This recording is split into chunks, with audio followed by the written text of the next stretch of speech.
There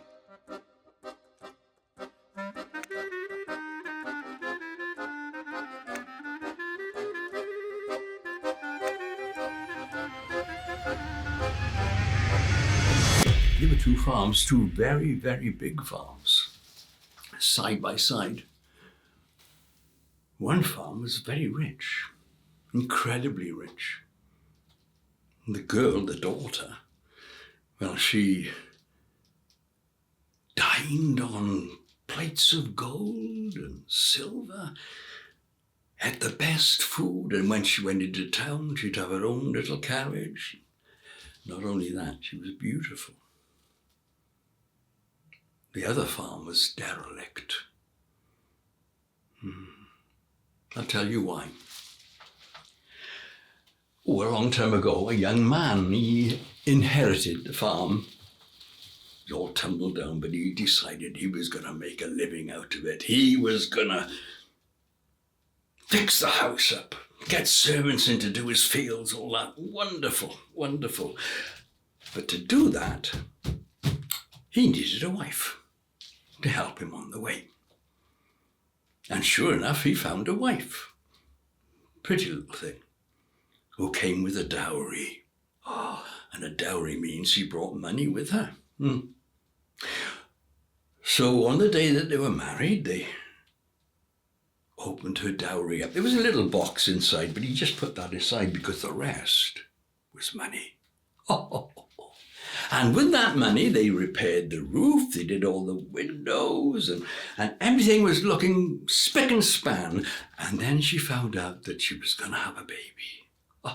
They were so pleased. They made a crib, the full bit, and didn't work out very well because she died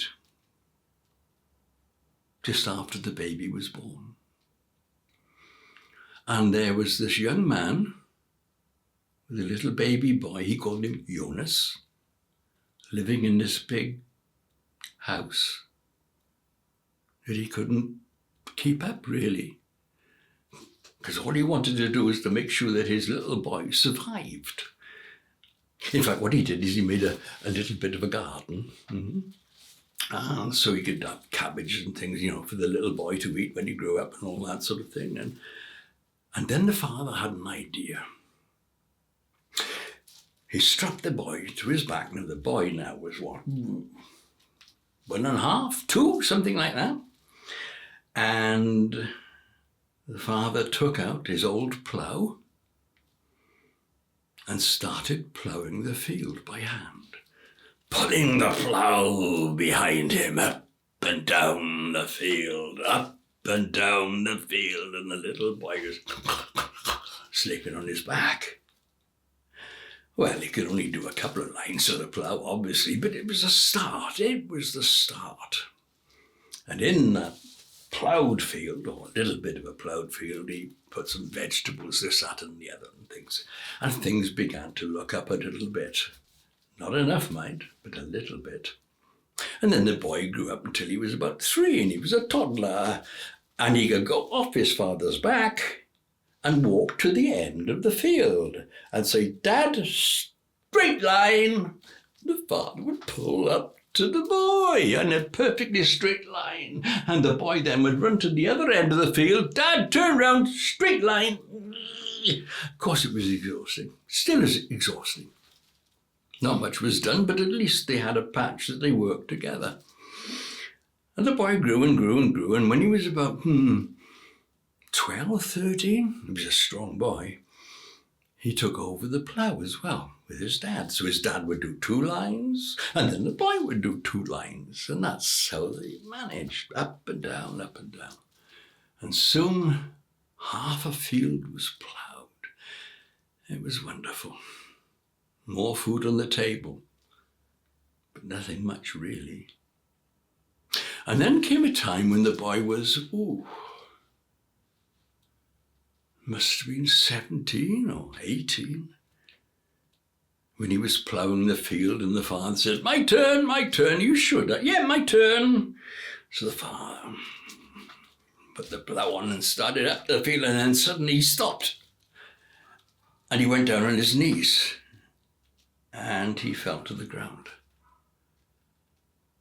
Jonas, the boy, knew what was happening. When a farmer falls to the ground, there's no getting up. Dad! He rushed to his dad. Dad, stop now. Stop. You know what's going to happen here, Jonas. I'm going to die. And I haven't got long now, but listen to me very carefully. When I married your mother, she gave me all the gold to do the roof and the windows and all of that sort of thing.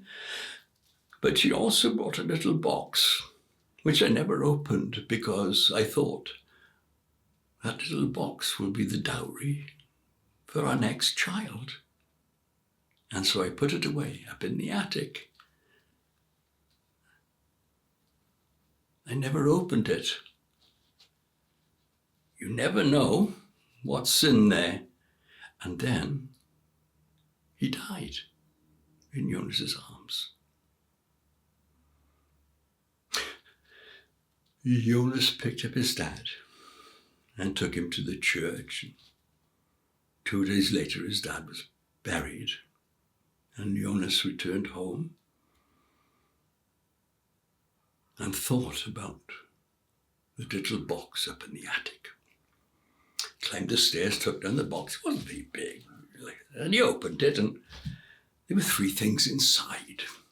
The first was a purse, a little leather purse.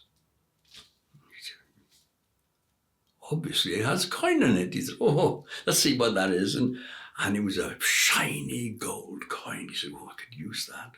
If only I had more. And he felt the purse again. Oh, I must have missed that one, he said, because there was another gold coin in there. And every time he put his hand into the purse, out would come a gold coin. It was a magic purse, and before he knew it, he had a big pile of gold coins on the table. Thank you, Mum. Thank you, Dad, he said. And he put that away. And what else is in here? Looks a bit like a cow's horn. Dusty one at that. So he picked it up. He blew it, and then suddenly his room was full of soldiers. And outside in the yard, they were all soldiers, all standing to attention. What do you want, sir? What do you want, sir? Said the captain of the guard. What can we do for you, sir? Well, blow the horn the other way if you don't know. He turned, and they disappeared. Turned it round. What do you want, sir? What can we do for you now, sir? And they disappeared. What's he going to do with an army? He put that one away. And then the other was a belt. A cracked old leather belt. Well, he could do with that because his trousers were held up with string anyway, so took the string off and put the belt on. And it was a glorious day. He decided to go and have a look around and see what he could do with all that gold that he's got, what repairs needed to be done. And he walked out of the door and there was a neighbour. Jonas! Where are you, Jonas? I mean, Jonas was 10 feet away from him. Jonas, where are you? The guy walks to the kitchen. Jonas! Jonas suddenly realised the belt made him invisible. So he went back to the house and took off the belt. Were you talking to me? He said to the neighbour. Oh, I was just in the toilet. Oh, all right. I just wanted to see if you're all right, Jonas. Yes, I'm fine, thank you. Thank you, I'm fine. And the neighbour walked away. Jonas started doing up the house with all the gold. He bought in carpenters, plumbers, a new plough and horses, men to cut the meadows. It was immense. He had this wonderful, wonderful, wonderful farm up and running. And one day, when he was surveying his land, he noticed that the farm next door, just by the gate, was this young, beautiful girl. "Hello, Jonas," she said. He went bright red. He'd always fancied her, but he didn't know what to do. So, "Come over here, Jonas. Come have a chat. I haven't talked to you for a long time." Jonas went there. "You know, Jonas," she said, "I've admired you so much. Even asked my dad if I could marry you." "Marry him?" said the father. "No, of course not. He's just poor trash." "I'm not poor," said Jonas. "I could buy anything you want." "Oh, come on, Jonas. Stay there," he said. "I'll be back in a second." He went into the house, picked up his purse, didn't he? "Let me show you." "Well, come into the kitchen to show me." So he went into the kitchen and he opened the purse and started putting the gold on the table. "See, I'm as rich as anyone else." "Jonas," she said,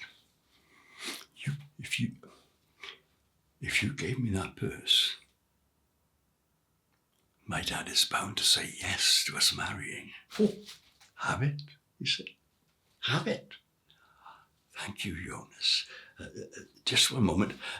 She called for the servants and they came in and all this.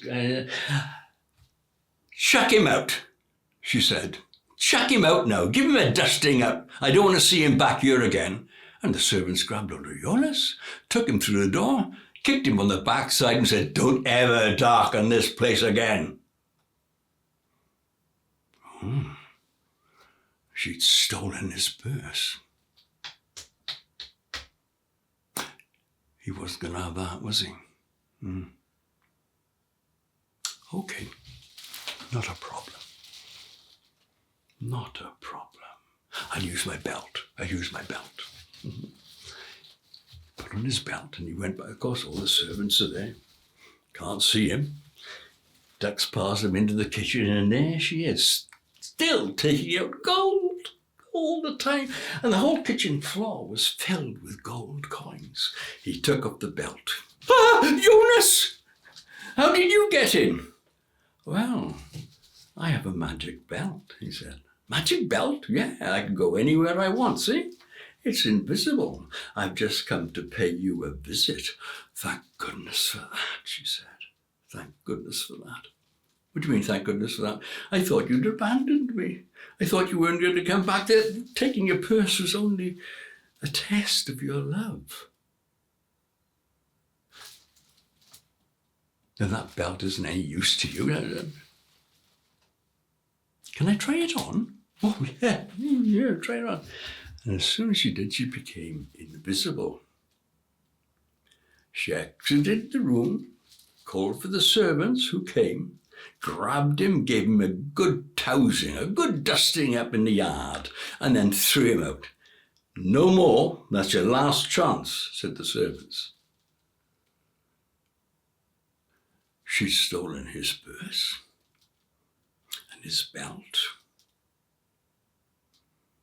but he still had the soldiers. Back he went, marched up, and all the servants were there. "Come on." And suddenly all these soldiers appeared. "Yes, sir, what do you want, sir?"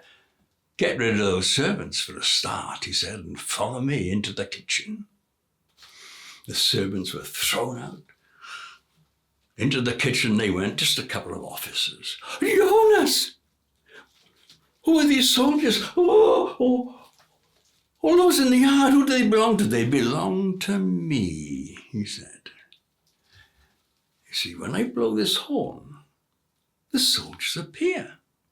And when I blow it the other way, they disappear. Watch." And they went. And they came. She said, "That's Jonas. If Dad had that horn, and we shared it, we'd have all this gold, enough to protect ourselves. No one would ever bother with us. We'd have our own private army. We could do whatever we wanted, please. Can I show the horn to my dad?" "Yeah, no problem." He gave it to her. She picked it up. Whoop! Yes, madam. What would you like? I want him thrown out. I want to take him all the way across the fields. Give him a hiding so he'll never, ever come back. Don't kill him. Just hurt him. Yes, ma. They grabbed old Jonas, took him to the end of the field, and my word, they did now pound him. He was black and blue all over, and they left him there at the edge of the field. And there's Jonas, you think, what am I going to do now? For goodness sake, what am I going to do? I mean, I want to die. That's what I'll do. I'll die. So he walked, where am I going to die? Am I going to shoot myself? I haven't got a gun. Stab my, oh, that'll hurt. And suddenly he stood under a tree. I know. I'll lie down under this tree, close my eyes, and I'll starve myself to death. They'll be sorry. And that's what he did. He lay under the tree, closed his eyes. But he was starving. He was hungry, and his stomach began to rumble. And he thought, well, one cherry's not going to hurt us. So he picked a cherry. And then he felt this awful tingling on his nose. And his nose began to grow and grow and grow. And it grew so long, it hit the floor and he tripped over it. And when he tripped over it, he fell into a puddle, a muddy puddle. And then suddenly, the nose went. He went to the cherry tree, picked another one. The nose started to grow again. Bit of water. He had an idea. He went home. Up in the attic where his mum's old clothes were, he dressed himself as a woman, put a bit of lippy on, a bit of rouge, and a summer hat, and took a little bottle with him, and a basket. He went to the tree and picked 2 dozen cherries. And then he went to the puddle and filled his little jug with the water, put the top on. And then he goes to the house where the farmer and his daughter lived. Hello, she said. Cherries for sale. Cherries? Cherries, I got cherries to sell from the royal gardens, sir. Cherries? We love cherries. He came from the stairs, and there she was. I've only got these. How much? Well, they're from the royal gardens, so they... half a gold coin. Not a problem. He took half a gold. There you are. Thank you. Off you go. And in the house he went. Bag full of cherries. Put them on the table and called his daughter down. Oh, look what I've got, he said. Our favourite. Cherries. We need some sugar. And we need some cream. Oh, and she gets it all together. And they dipped the cherries into the cream. The man had one, but the girl was greedy. She took up a handful, 5, and stuck. And that's when it started. The man's nose began to grow and grow and grow. Well, yeah, the girl's was even worse. It grew all around the room. Oh my God, what's happening? What's happening? It started pushing the door closed. And then they heard a noise outside. Hello? Hello? I'm a doctor, royal doctor. I can cure anything. Mumps, measles, muddy grubs, long noses. Long noses, said the man from the house. Come in. So he comes in. He said, oh my word, you got a snout and a half. He said, oh, I can cure that. Just takes a bit of water on a cloth and starts gently dabbing the nose. There we go. And slowly but surely, his nose returned to normal. My daughter's in in the bedroom next door, and her nose is even bigger than mine. Do you think you could help? I'll see, he said. Show me the room. I went to the room, and I had to push the door really hard because the nose had gone right round the room. In fact, it had cracked a window pane and was climbing down the side of the house. I can cure it, yeah, he said, but I don't think I want to. Oh, why? He said, because if I use all this to get rid of that nose, I won't have any medicine left and I can't make a living. I've got gold.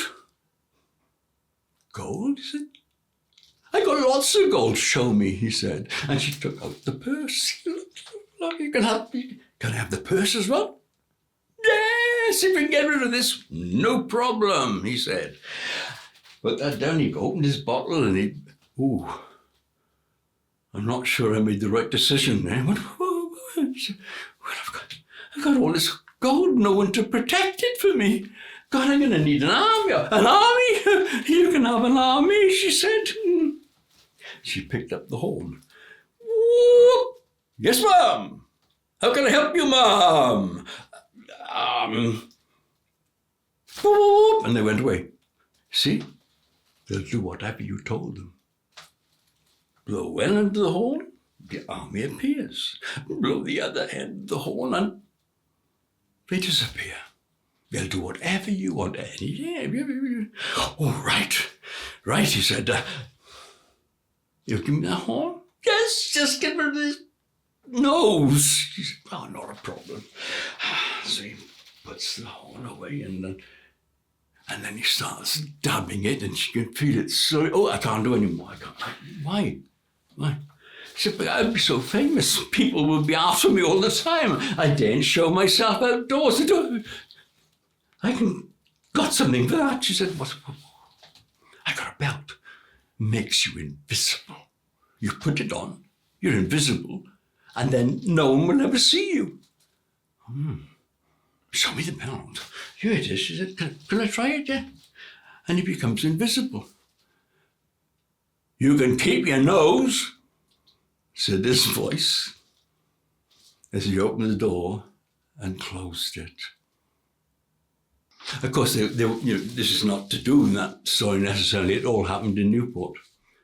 And it was lady so-and-so that had this nose, and it caused a terrible problem. And it came down to the fact that they had to saw chunks of it. They still kept growing, and they had all these chunks of big blocks of nose all over the estate. As fast as they cut it off, it started growing. Fortunately, it only lasted a couple of years because the strain of growing this nose was so great she died. But what were they going to do with all these blocks of nose all around the place? And then they met a guy called Isambard Kingdom Brunel, who bought all the noses off a job lot. And if you look at the stations in Bristol and in Newport, you'll see that the foundation layer of stone is all a pinky colour. That's a nose. I just made a bit up at the end. So there you are. Oh, I loved it better. Okay? Really good.